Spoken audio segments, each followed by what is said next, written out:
Hello everyone, दोस्तों मैं अरुण शर्मा। आप देख रहे हैं द सोर्स। दोस्तों इस वीडियो में बात करने वाले हैं योगी आदित्यनाथ के बारे में कि देखा जाए तो मोदी जी के बाद अगर बीजेपी का सबसे बड़ा चेहरा उत्तर प्रदेश के सूबे के सबसे बड़े मालिक जिनको मुख्यमंत्री की लिस्ट में सबसे अच्छा माना जाता है, पर इस बार का जो ग्राफ आया है ये योगी की हार के चलते या उनके हराने के चलते जो ग्राफ गिरा है उससे योगी के ग्राफ में काफी गिरावट हुई। दोस्तों अगर आप चैनल पहली बार है जुड़ सकते हैं, सारी वीडियो को देखें। दोस्तों बात करते हैं योगी आदित्यनाथ के लिए जो किसी परिचय का मोहताज नहीं है, जिन्होंने यूपी के अंदर 2 बार विक्ट्री हासिल की और बीजेपी का परचम लहराया, रोलर बाबा के नाम से प्रसिद्ध हुए।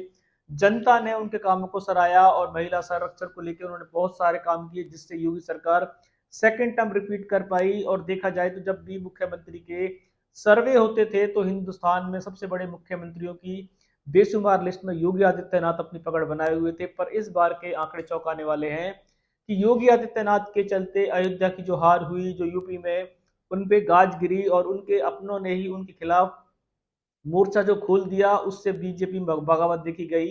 अब जो आंकड़े का ग्राफ कहता है ये योगी की वास्तव में लोकप्रियता कम हुई है उसका नजारा है, या योगी को अपनों के ही चलते जिस तरीके से उनको बीजेपी में इस बार अंदरूनी बगावत झेलनी पड़ रही है, उनके रोलर जैसे काम को रोका गया, उनके बहुत सारी चीजें बैकफुट पे आ गई और केशव प्रसाद मौर्य ने और यूपी के मंत्रिमंडल ने उनको नेता मानने से भी रोक दिया। यहां तक कि बीजेपी को दर पे दर बैठक करनी पड़ी, मंथन करने पड़े और जैसे तैसे केशव प्रसाद मौर्य को सूबे की कमान नहीं दी गई, समझाया गया, झुंझुना दिया गया। पर योगी आदित्यनाथ जिस तरीके से सरकार की प्रतिपालना झेल रहे हैं, जनता में तो उनका रुझान वास्तव में इस बार ग्राफ चौंकाने वाला है। जिस तरीके से आने वाले समय में लोग कहते थे कि मोदी जी की जगह योगी को प्रधानमंत्री बनाएंगे, पर अगर योगी जी अपने प्रधानमंत्री का सपने की बात छोड़े, अगर वो योगी आदित्यनाथ अपने मुख्यमंत्री के ग्राफ से भी नीचे गिर रहे हैं तो यानी कि उनकी लोकप्रियता 2024 विधानसभा चुनाव ने खराब कर दी है, जिसके चलते अयोध्या की सीट हारे और आज तक उसकी भरपाई बीजेपी सरकार नहीं कर पाई है। उनकी सभी कार्य को उनके मंत्रिमंडल ने ही एक तरीके से बेकार बता दिया, कूड़ा करकट बता दिया। बीजेपी को जितनी बैठक करनी पड़ी उसमें योगी आदित्यनाथ को सूबे की कमान देनी की पड़ी। अगर बीचों बीच सूबे की कमान ले ली जाती तो बीजेपी में बगावत फूट बढ़ जाती।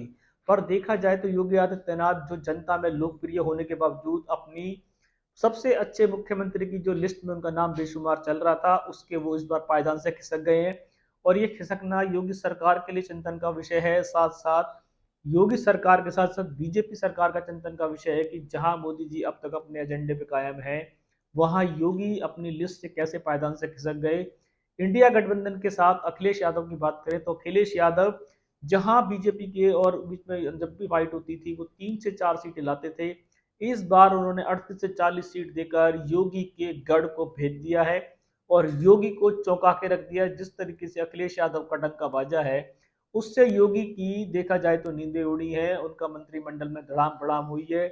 और इस बार का मंत्रिमंडल चाहता है कि योगी से सूबे की कमान ले ली जाए, केशव प्रसाद मौर्य या नए किसी चेहरे को उत्तर प्रदेश का मुख्यमंत्री बनाया जाए। अगर यही हाल रहा तो योगी का ग्राफ जनता के भरोसे नहीं अपनों के भरोसे गिरता रहेगा और आने वाले समय में योगी के हाथ से मंत्रिमंडल भी जाएगा और हो सकता है कि सूबे की कमान चली जाए, क्योंकि योगी आदित्यनाथ के कार्य को उनके मंत्रिमंडल वाले ही रोक लगा रहे हैं। जैसे भी कोई भी कानून इस बार जो योगी आदित्यनाथ पास करने की कोशिश करा रहे थे उसके उनके मंत्रिमंडलों ने ही रोक लगाने की कोशिश की थी। अगर टीचर भर्ती घोटाले की बात करें तो जिस तरीके से हाई कोर्ट सुप्रीम कोर्ट ने योगी सरकार को झटका दिया था, उस झटके के चलते अनुप्रिया पटेल हो, केशव प्रसाद मौर्य ने ठिठोरी कसी थी और कहा था इस सरकार की नहीं ये कोर्ट की जीत है। इसका मतलब ये था कि योगी सरकार की हार है, पर उन्होंने दूर से डुगडुगी बजाई और योगी सरकार को आईना दिखाने की कोशिश की। बीजेपी को बैकफुट पे आना पड़ा और जो भर्ती घोटाले हुए हैं उस पर योगी सरकार घिरी है, विपक्ष ने तालियां पीटी हैं। अब देखते हैं कि योगी सरकार अपनी सरकार को बचाएगी या अपने जो गिरता हुआ गिराफ है इसको बढ़ाने के लिए भी योगी को कुछ करने की जरूरत। दोस्तों इस रुझान पे नजर बनाई हुई थी कि योगी आदित्यनाथ जो पूरे भारत के मुख्यमंत्रियों के कगार में सबसे ऊपर के पायदान पे थे, उनका पायदान खिसक चुका है। अब इस पायदान को वो कैसे मेंटेन करेंगे, या वो योगी आदित्यनाथ मुख्यमंत्री पद पे रहेंगे या बीजेपी उनसे सूबे की कमान ले लेगी। इस रुझान पे कोई नया अपडेट मिलेगा समय से पहले बताएंगे। अगर आप चैनल पहली बार में जुड़ सकते हैं, सारी वीडियो को देखें। दोस्तों मैं अरुण शर्मा मिलूंगा नई सोच के साथ, अपना ध्यान रखें।